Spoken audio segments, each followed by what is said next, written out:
வணக்கம் நேயர்களே. ஜாஃபர் சாதிக் விஷயத்தில் பல்வேறு புது புது தகவல்கள் வந்துக்கிட்டு இருக்குது. அதில் பார்த்தீங்கன்னா அவருடைய வழக்கு போதை மருந்து கடத்தல், போதைப்பொருள் கடத்தல் தடுப்பு பிரிவில் என்சிபி நடவடிக்கை எடுத்துகிட்ருக்காங்க. எல்லோரும் மேலோட்டமாக பார்த்தா ஏதோ என்சிபி மட்டுமே இதில் நடவடிக்கை அப்படின்ற மாதிரி பேட்டிகள் மற்ற இதெல்லாம் வருது.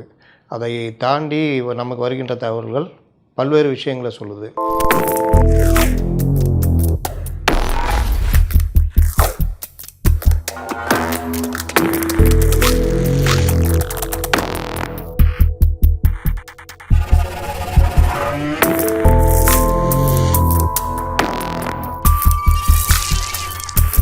இதில் எந்தெந்த ஏஜென்சிகள் வருன்றதை நம்ம பல்வேறு சந்தர்ப்பங்களில் பேசிகிட்டு இருக்கிறோம். அதில் ஒன்று பார்த்திங்கன்னா மணி லாண்ட்ரி. இந்த விவகாரத்தில் பணத்தை எவ்வாறு பண பரிவர்த்தனை செய்யப்பட்டிருக்கு அப்படின்னு பார்க்கும் பொழுது இடி உள்ள வரதுக்கான வாய்ப்பு இருக்குது. இந்த ஃபண்டு வேறு ஏதாவது டெரரிஸ்ட் ஆக்டிவிட்டீஸுக்கு எதுக்காவது போயிருக்குது, இல்லை நாட்டை சீர்குலைக்கிற விஷயங்கள், இல்லை வேறு ஏதோ ஒரு வகையில் அந்நிய இதுக்கு போயிருக்கு அப்படின்னா அதில் என்ஐஏ வர்றதுக்கான வாய்ப்பு இருக்குது அப்படின்னு நம்ம பார்த்துக்கிட்டு இருக்கும்போது புது தகவலாக எஃப்ஐயு ஃபினான்ஸ் இன்டெலிஜென்ஸ் யூனிட் அவங்க இந்த விவகாரத்தில் தலையிட்டிருக்காங்கன்ற தகவல் நமக்கு கிட்டத்தட்ட ஒரு 2-3 நாளைக்கு முன்னாடி நம்ம பதிவு பண்ணோம். அப்போ அதில் எஃப்ஐயு ஏன் இதுக்குள்ளே வருது அப்படின்னு பார்க்கும் பொழுது இது கொஞ்சம் சீரியஸான விஷயமாக தான் மத்திய அரசுடைய ஏஜென்சிகள் பார்க்குது அப்படின்லாம். இந்த எஃப்ஐயு ஏன் உள்ளே வருது, அது என்ன பிரச்சனை இதில் இருக்குது அப்படின்னு நம்ம ஆராயும் பொழுது எஃப்ஐயுனா என்ன, இது நம்ம ஃபினான்ஸ் மினிஸ்ட்ரி கீழே வருது.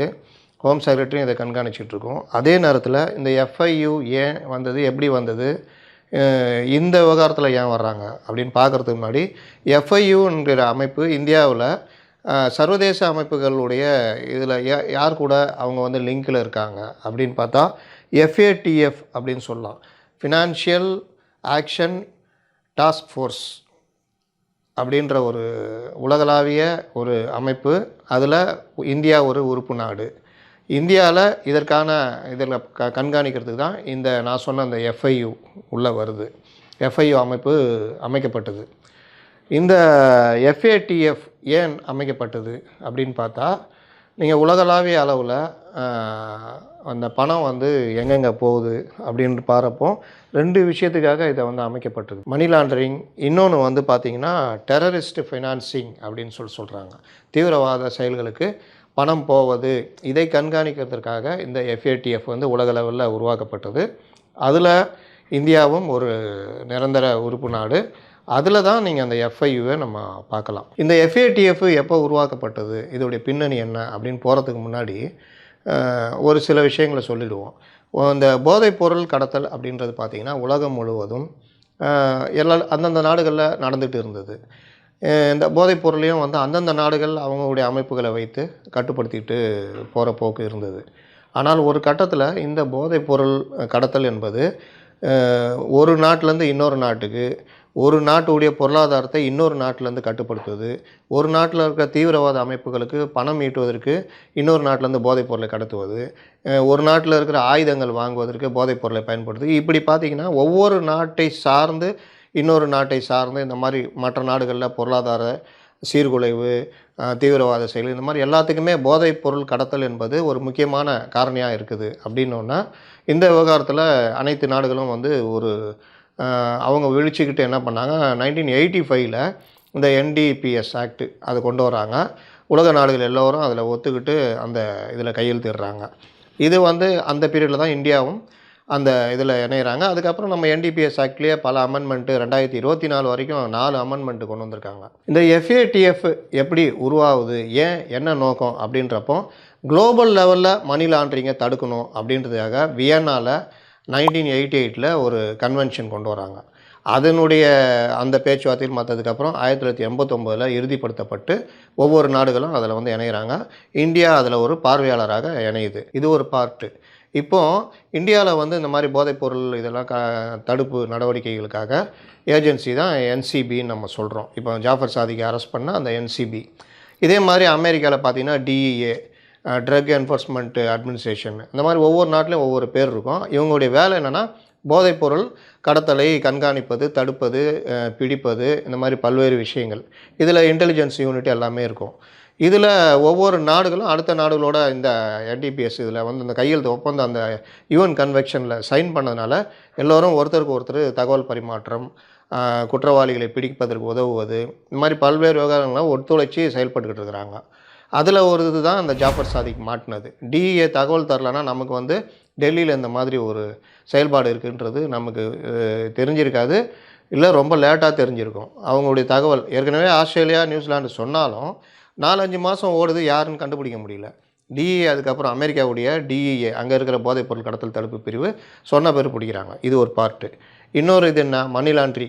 மணி லாண்ட்ரினா இப்போ வந்து பார்த்திங்கன்னா பொருளாதாரங்கள் இந்த மாதிரி ஊழல், இந்த மாதிரி போதைப் பொருளில் வர பணம், டெரரிஸ்ட் ஃபண்டு, இந்த மாதிரி பல்வேறு விஷயங்களை வந்து இந்த மாதிரி வர்ற பணங்கள், அப்புறம் வந்து முறைகேடாக சேர்க்கிற பணங்களை வந்து ஹவாலா பரிவர்த்தனை மூலிமா பண்ணுறது, வேறு நாடுகளில் முதலீடு பண்ணுவது, தீவிரவாத செயல்களில் முதலீடு பண்ணுவது, உள்நாட்டுக்குள்ளேயே பல்வேறு முதலீடுகள், சட்டவிரோத பண பரிமாற்றம் பண்ணுறது, இது எல்லாமே பார்த்திங்கன்னா ஒவ்வொரு நாட்டிலையும் இந்த மாதிரி குழுக்கள் செயல்படுவது அந்தந்த நாட்டு பொருளாதாரம் மட்டும் இல்லை, மற்ற நாடுடைய பொருளாதாரத்தையும் பாதிக்குது அப்படின்ற ஒரு எண்ணத்தில் தான் அது ஒரு யுஎன் கன்வென்ஷனில் 2001 ஒரு பொருளாதார குற்ற தடுப்புக்காக ஒரு இது அமைப்புகள் ஏற்படுத்தப்பட்டது.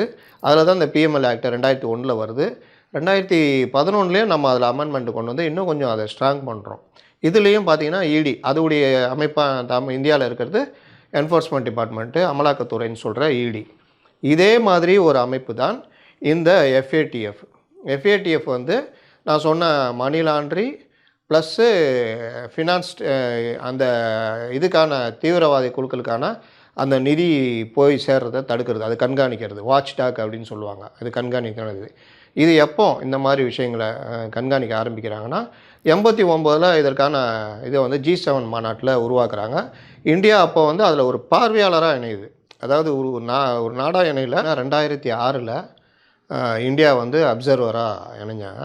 2011 அந்த ட்வின் டவர்ஸ்க்கு அப்புறம் இதில் இன்னும் கொஞ்சம் சீரியஸாக எல்லா நாடுகளுமே இந்த தீவிரவாத நடவடிக்கைகளுக்கு பணம் போவது, மணி லாண்ட்ரி இதிலெல்லாம் கண்காணிக்கிறதுக்காக இந்த FATF இன்னும் கொஞ்சம் ஸ்ட்ராங் பண்ணாங்க. அப்போ இந்தியா வந்து 2011 அதிலோட ஒரு உறுப்பு நாடாகவே ஜாயின் பண்ணிடுச்சு. இதில் பார்த்திங்கன்னா கிட்டத்தட்ட 30 நாடுகளுக்கு மேலே உறுப்பு நாடுகளாக இருக்குது. India, China, America, England, Australia, German, Italy, Spain, இந்த மாதிரி கிட்டத்தட்ட 30க்கும் மேற்பட்ட நாடுகள் இதில் இருக்குது. இப்போ இதில் வந்து இவர்களுடைய ஒர்க்கு என்ன அப்படின்னு பார்த்தா, சில நாடுகள் வந்து தீவிரவாத செயல்களை ஊக்குவிக்கிறது, அங்கே அவங்களுக்கான ஒரு நல்ல தளமாக அந்த நாடு இருக்குது அப்படின்னா அந்த நாடுகளுக்கு எச்சரிக்கை கொடுக்கறதுக்காக ஆரம்பத்தில் சில நாடுகளை கிரே லிஸ்ட்டுன்னு வைப்பாங்க. Grey list. இன்னொன்று பிளாக் லிஸ்ட்டு. அந்த நாடுகளை கிட்டத்தட்ட தீவிரவாதத்தை முழுமையாக உள்ளே வளர விடுவதும், மற்ற நாடுகளுக்கு அந்த நாடுகளால் அச்சுறுத்தல் ஏற்படுவதும், தீவிரவாத நடவடிக்கைகளுக்கு அவங்க வந்து ஃபண்டு பண்ணுறது, இந்த மாதிரி முழுதுமாகவே தீவிரவாதிகளால் ஆக்கிரமிக்கப்பட்ட நாடுகள் அப்படின்ற மாதிரி இருக்கிற நாடுகளை பிளாக் லிஸ்ட் அப்படின்னு சொல்லிட்டு வைக்கிறாங்க. அதாவது கிரே லிஸ்ட் அப்படின்னு பார்த்தா இந்த தீவிரவாத செயல்களுக்கு சேஃப் ஜோன் கண்ட்ரி அப்படின்னு பார்க்குறாங்க. இதில் முக்கியமாக பார்த்திங்கன்னா இந்த FATF, இப்போ நான் சொல்கிறோமே அந்த FIU ஜாபர் சாதிக் மேட்டரில் இறங்கியிருக்குன்னு, அந்த FATF வந்து என்ன குறிப்பிட்டிருக்காங்க, அந்த கிரே லிஸ்ட்டில் இருக்கிற கண்ட்ரின்னு பார்த்தா கென்யா முதல்ல வருது, ரெண்டாவது நமீபியா, நைஜீரியா, ஹைத்தி, துருக்கி, இந்த மாதிரி பல நாடுகள் வந்து இந்த கிரே லிஸ்ட்டில் இருக்குது. சவுத் ஆஃப்ரிக்கா கூட இதில் கிரே லிஸ்ட்டில் இருக்குது. இவங்களுக்கு வந்து இந்த மாதிரி செயல்களில் இருக்கிறீங்க, நீங்கள் இதை வந்து கட்டுப்படுத்துங்க அப்படின்றது ஃபஸ்ட் வார்னிங் கொடுப்பாங்க. அவங்களுக்கான சில எச்சரிக்கைகளை இந்த FATF உலக நாடுகள் வந்து கொடுப்பார்கள். இந்த FATFல நாடுகளை தாண்டி ரீஜனல் குரூப்ஸ் உறுப்பினர்களாக இருக்காங்க அப்படின்றாங்க. IMF, வேர்ல்டு பேங்க்கு, கல்ஃப் கோஆப்ரேஷன் கவுன்சிலு, இந்த மாதிரி ஏஷியன் ஃபினான்ஸு, இவங்கெல்லாம் வந்து என்ன பார்த்திங்கன்னா ஆசிய வளர்ச்சி வங்கின்னு சொல்லுவாங்க. இவங்கெல்லாம் வந்து இதில் உறுப்பினர்களாக இருக்காங்க. இது ஏன் இவங்க வந்து உறுப்பினர்களாக இருக்காங்க அப்படின்னு பார்த்தீங்கன்னா, இந்த நாடுகள் இந்த மாதிரி கிரே லிஸ்ட்டு, பிளாக் லிஸ்ட்டில் இருக்கிற நாடுகள் தீவிரவாத செயல்களுக்கு துணை போகிறதா இருந்தால் அவர்களுக்கு எச்சரிக்கை கிரே லிஸ்ட்டில் வச்சு எச்சரிக்கை விடுவாங்க. அதில் சரியாயிட்டாங்கன்னா ஓகே, சரியாகல, தொடர்பு அதிகமாகுது, அடுத்து பிளாக் லிஸ்ட்டு. பிளாக் லிஸ்ட்டில் வச்சா நீங்கள் உலக வங்கி கடன், IMF கடன், இந்த ஆசிய வளர்ச்சி வங்கி, இந்த கல்ஃபு கோஆப்ரேஷன் கவுன்சில் இந்த மாதிரி எந்தவித உதவிகளும் கிடைக்காது. கிட்டத்தட்ட ஊரை விட்டு தள்ளி வைப்பான்றாங்களே, அந்த மாதிரியான நிலைக்கு பிளாக் லிஸ்ட் கண்ட்ரிகள் தள்ளப்படும். இப்போ நான் பிளாக் லிஸ்ட் கண்ட்ரி இதில் நான் எந்தெந்த நாடுகள் இருக்குதுன்றது வர்றேன். இந்த பிளாக் லிஸ்ட் கண்ட்ரியில் ஈரான், நார்த் கொரியா, மியான்மர் இந்த நாடுகளை வந்து பிளாக் லிஸ்ட் இப்போதைக்கு பிளாக் லிஸ்ட் பண்ணி வச்சுருக்காங்க. இதில் நம்ம வந்து நம்மளுடைய அழுத்தம் காரணமாக பாகிஸ்தான் ஒரு 4 ஆண்டுகள் பிளாக் லிஸ்ட்டில் இருந்தது. ஏன்னா தீவிரவாதிகளோட உள்ள தொடர்பு, தீவிரவாத செயல்களுடைய அந்த பணத்தை பயன்படுத்துறது, இந்த மாதிரி பல்வேறு குற்றச்சாட்டுகளை இந்தியா FATFல வச்சு 4 ஆண்டுகள் அவங்களுக்கு வந்து இருந்தது. அதற்கு முன்னாடியும் ஒரு வருஷம் 2008ல் ஒரு வருஷம் அதே மாதிரி பிளாக் லிஸ்ட்டில் வச்சு தடை பண்ணியிருந்தாங்க. அதுக்கப்புறம் 2009ல் ரிலீஃப் ஆகிட்டாங்க. அதற்கு பிறகு 4 ஆண்டுகள் நம்மளுடைய அழுத்தத்தின் காரணமாக பாகிஸ்தானை பிளாக் லிஸ்ட்டில் வச்சுருந்தாங்க. இதில் கிரே லிஸ்ட்டு இருக்கிற நாடுகள் அப்படின்னு சொல்கிறப்போ அவங்க வந்து அண்டர் மானிட்டரிங்கில் இருப்பாங்க. ஜூரிஸ்டிக்ஷன் அண்டர் மானிட்டரிங் அப்படின்னு சொல்கிறாங்க. அவர்களை வந்து நிரந்தர கண்காணிப்பில் அந்த FATF வச்சுருப்போம். அந்த உலக நாடுகள் அவங்கள வந்து கண்காணிப்பில் வச்சுருப்பாங்க. அதில் இருந்து நீங்கள் விடுபடணும் அப்படின்னா FATF சொல்கிற ஒரு 40 நிபந்தனைகள் இருக்குது. அதை வந்து அவங்க ஃபாலோ பண்ணணும். அதெல்லாம் கரெக்டாக ஃபாலோ பண்ணாங்கன்னா கிரே லிஸ்ட்லேருந்து அவங்க வெளியே வருவாங்க. அப்படி இல்லைன்னா அவங்களுக்கு வந்து சிக்கலாகும். அப்படின்றது தான் இந்த கிரே லிஸ்ட்டுடைய சொல்கிற அந்த ஒரு நிபந்தனை. நான் ஏற்கனவே சொன்ன மாதிரி பாகிஸ்தானில் நம்ம வந்து 4 வருடங்கள் 2018லேருந்து 2022 வரைக்கும் 4 ஆண்டுகள் பிளாக் லிஸ்ட்டில் பாகிஸ்தான் இருந்தது. இந்த 4 ஆண்டுகள் இருந்ததுனால அவங்களுக்கு எந்தவித அவங்க கடன் வாங்கிறதுக்கோ, அவங்களுடைய உள்நாட்டு வளர்ச்சிக்கோ, இல்லை மற்ற நாடுகளோட ட்ரேடு பண்ணுறதுக்கோ, இல்லை ஆசிய வளர்ச்சி வங்கி நிதி இந்த மாதிரி எந்த இதுவுமே அவங்களுக்கு கிடைக்காம கிட்டத்தட்ட ஊரை விட்டு தள்ளி வச்ச மாதிரி ஆகி கிட்டத்தட்ட பாகிஸ்தான் பொருளாதாரமே ஒரு பெரிய லெவலுக்கு பாதிக்கிற அளவுக்கு போச்சு. அதற்கு பிறகு பாகிஸ்தான் சில டாக்குமெண்ட்ரிலாம் சப்மிட் பண்ணி அதை வந்து இந்தியா ஏற்றுக்கிட்ட பிறகு இந்தியாவுடைய கோரிக்கையை ஏற்று பிறகு அவங்க வந்து அந்த பிளாக் லிஸ்ட்லேருந்து வெளியில் வந்து 2022க்கு பிறகு ஓரளவுக்கு இப்பொழுது பாகிஸ்தான் மீண்டும் லைட்டாக தலையெடுக்க தொடங்கி இருக்கிறது.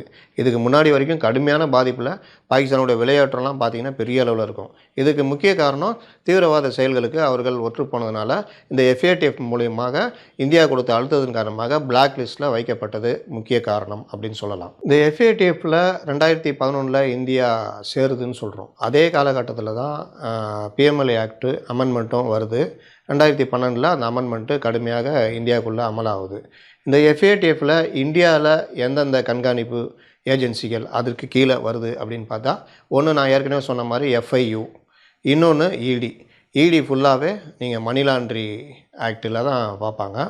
FIU வந்து நீங்கள் பார்த்தீங்கன்னா இந்த டெரரிஸ்ட்டுக்கு வந்து ஃபண்டு போகிறது, இந்த மாதிரி விஷயங்கள், உள்நாட்டில் சீர்குலைவு வேலைகளுக்கு எந்தெந்த ஃபண்டு எப்படி யூஸ் ஆகுது அப்படின்றத கண்காணிக்கிறது FIUடைய வேலை. இந்த FATF வந்து 2011க்கு அப்புறம் ரொம்ப சீரியஸான ஒரு நடவடிக்கைகள் இறங்குனாங்க. அப்படின்றதுக்கு காரணம் வந்து நான் ஏற்கனவே சொன்ன மாதிரி அமெரிக்காவில் இருக்கிற அந்த இரட்டை கோபுரங்கள் தாக்கப்பட்ட விவகாரம். அதற்கு முன்னாடி வரைக்கும் நீங்கள் உங்கள் நாட்டு தீவிரவாதத்தை நீங்கள் பாட்டுங்க, எங்கள் நாட்டு தீவிரவாதத்தை நாங்கள் பார்த்துக்கோன்ற மாதிரி எனக்கு என்னென்னு இருந்தாங்க. அந்த இரட்டை கோபுர தாக்குதலுக்கு பிறகுதான் தீவிரவாதம் எப்படி ஒருங்கிணைந்து செயல்படுகிறது என்பதை புரிந்து கொண்ட பிறகு இதை அழிக்கிறதுக்கு நம்ம தனித்தனியாக எதுவும் பண்ண முடியாது, ஒருங்கிணைந்து நம்ம வந்து நடவடிக்கைகளை இறங்கணும். இந்த தீவிரவாதத்திற்கு போதைப்பொருள் கடத்தல் எப்படி சப்போர்ட்டாக இருக்குது, இந்த போதைப்பொருள் கடத்தலில் எந்தெந்த நாடுகள் சப்போர்ட்டாக இருந்து அந்தந்த நாடுகளில் அவங்க தளத்தை அமைச்சு இதெல்லாம் பண்ணுறாங்க, ஆயுத கடத்தல் எப்படி நடக்குது, இது எல்லாமே அதை யோசித்து தான் இந்த FATF உருவாக்கப்பட்டது. அதன் கீழே எல்லா நாடுகளும் அதுக்கு கீழே எல்லோரும் வர்றாங்க. இதில் நீங்கள் பார்த்தீங்கன்னா நீங்கள் பழைய இது பார்த்தீங்கன்னா சாதாரணமாக ஆயுத கடத்தல் மற்ற விஷயங்கள் இருக்கலாம். ஒரு கட்டத்துக்கு மேலே அணுகுண்டு, பயாலஜிக்கல் பாம்பு, கெமிக்கல் பாம்பு, ரேடியாலஜிக்கல் பாம்பு, இப்படி நவீன வகையில் ஆயுதங்கள் புழக்கத்துக்கு வர ஆரம்பிச்சது. அது வந்து தீவிரவாத செயல்களுக்கும் பயன்பட ஆரம்பிச்சது. நாடுகளுக்கிடையே ஒரு சீர்குலைவை செய்கிறதுக்கு இந்த நடவடிக்கைகள் அதிகமானதுனால FATF உருவாக்கப்பட்டு இதை வந்து பிரதானமாக அவங்க வந்து கண்காணிக்க ஆரம்பித்தாங்க. இதில் 2 நான் சொன்னது, ஒன்று மணி லாண்ட்ரிங், இன்னொன்று அந்த தீவிரவாத செயலுக்கு பணத்தை வந்து அந்த அவங்களுக்கான அந்த டெரரிஸ்ட் ஃபண்டிங், இந்த 2த்தையுமே கண்காணிக்கிறதுக்கு தான் இந்த FATF உருவாக்குனது. இதனுடைய முக்கிய நோக்கம் அப்படின்னு பார்த்திங்கன்னா வெப்பன் ஆஃப் மாஸ் டெஸ்ட்ரக்ஷன் அப்படின்னு நான் சொன்ன அந்த 4 வகையான ஆயுதங்கள் இருக்குல்ல, அணு ஆயுதம், பயாலஜிக்கல், கெமிக்கல் இந்த மாதிரி ஆயுதங்களை வந்து டிஸ்ட்ரக்ட் பண்ணுறது அப்படின்றது தான் முக்கிய நோக்கம். ஏப்ரல் 2012க்கு அது பிறகு இந்த இதை வந்து ரொம்ப தீவிரமாக இந்த நடவடிக்கைகளை இறங்க ஆரம்பித்தாங்க. இந்த மாதிரி சொன்ன அந்த தீவிரமாக இறங்க ஆரம்பித்தாங்க அப்படின்னா என்ன அர்த்தம்னா, இதற்காக ஃபண்டு போவதை தடுக்கணும். அப்போது என்ன வகையில் ஃபண்டு உருவாகுதுன்னா, போதைப்பொருள் கடத்தல் மிகப்பெரிய அளவில் ஃபண்ட் ரைசிங்காக இருக்குது. அப்போ இந்த பணத்தை போவதை தடுக்கணும். ப்ளஸ் தீவிரவாத செயலுக்கு பணம் போகிறத தடுக்கணும். இந்த 2க்காகவும் வந்தது தான் FATF. அப்போது இதுக்குள்ளே ஒவ்வொரு நாடுகளுமே தனித்தனி அமைப்புகளை வச்சுருக்காங்க. நம்ம வந்து EDயும் FIUம் வச்சுருக்கோம். இந்த 2மே மணி லாண்ட்ரிங், இந்த ஃபினான்சிங், இந்த டெரரிஸ்ட் ஃபினான்சிங் இந்த 2த்தையுமே தடுக்கிறதுக்கான அமைப்பாக செயல்படுகிறது. அப்படின்றது தான் நம்ம FATF பற்றி சொல்ல வேண்டிய தகவல். இப்போ நான் சொன்ன மாதிரி பார்த்திங்கன்னா, இந்தியாவில் பார்த்திங்கன்னா ED, FIU இருக்கிற மாதிரி அமெரிக்காவில் டெரரிசம் அண்டு ஃபினான்ஷியல் இன்டெலிஜென்ஸ் அப்படின்னு ஒரு அமைப்பு அங்கே இருக்குது. ஜெர்மனில் ஃபினான்ஷியல் அண்டு இன்டெலிஜென்ஸ் யூனிட் அப்படின்னு இருக்குது. இந்த மாதிரி ஒவ்வொரு நாட்டிலையும் ஒவ்வொரு பேரில் அமைப்புகள் செயல்படுது. இவங்க எல்லாருக்கும் என்ன வேலைன்னா, போதைப்பொருள் கடத்தல், இந்த போதைப்பொருள் கடத்தலால் அபரிதமாக வருகின்ற பல்லாயிரக்கணக்கான கோடி ரூபாயை ஆயுத கடத்தல், அந்த தீவிரவாத செயல்களில் ஈடுபடுத்துவது, மற்ற நாடுகளுடைய பொருளாதாரத்தை பாதிக்கிற அளவில் அதை வந்து கொண்டு போகிறது, மணி லாண்ட்ரிங், ஹவாலா இந்த மாதிரி விஷயங்களை தடுப்பது, கண்காணிப்பது, சுத்தமாக வேறு இருப்பது என்பதே இதனுடைய நோக்கம். இப்போ மறுபடியும் மேட்டருக்கு வரேன். இன்றைக்கி ஜாஃபர் சாதிக் மேட்டரில் FIUவும் விசாரணைக்கு இறங்கியிருக்கு அப்படின்னா, இப்போ நான் சொன்ன இவ்வளோ விவகாரத்தையும் நீங்கள் கூட்டி கழித்து பார்த்தீங்கன்னா, ஜாஃபர் சாதிக்கு அந்த பணம் எந்தெந்த லெவலில் எங்கே போயிருக்கு அப்படின்றதையும் விசாரிக்க ஆரம்பித்துள்ளார்கள் என்பதே உண்மை. மீண்டும் வேறு ஒரு நிகழ்வில் சந்திப்போம். வணக்கம்.